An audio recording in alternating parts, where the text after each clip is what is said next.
Welcome to Uplift Fitness, where we make fitness simple so you can live the fit and healthy life that you deserve. My name is Jake Merberger, NASM certified personal trainer, and today we're going to learn a reverse dumbbell fly.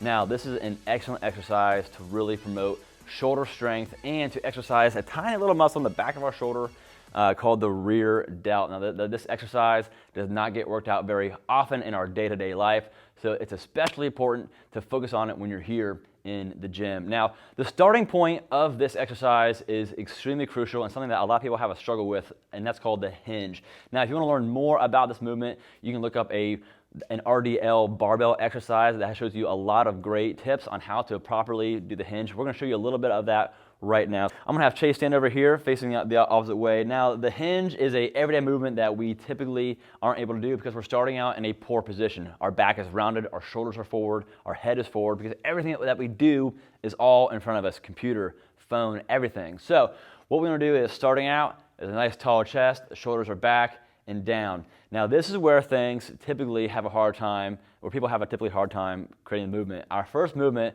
is that we're going to push our hips back. But first, we're going to show you a proper hinge first to show you what it's going to look like. So move your hips back, shift that weight to your heels, and hinge all the way down. What we want, I want to show them what we want them to do. This is a proper hinge. See how his back is straight. If you were to place a bar on the back of it, from his tailbone to his shoulder to his back to his head, is all in line. But what typically can happen is that instead of hinging at our hips, all we're doing is rounding our back, and we're just falling forward and we're falling onto our toes, and the weight is not distributed. So go ahead and stand up tall again. To combat this, we want to have our shoulders back, chest tall. We want to push our hips back first and bending right at the hips only. Everything else stays straight. The weight is moving back to his heels, and his feet are nice and grounded to the floor. So now that we have the hinge, I'm going to have you go ahead and face the camera, Chase. Now, again, this muscle back here is very small, and we want to focus on that muscle because we don't ever do it in our daily life. And so that muscle, that dumbbell is hanging straight down from his shoulder.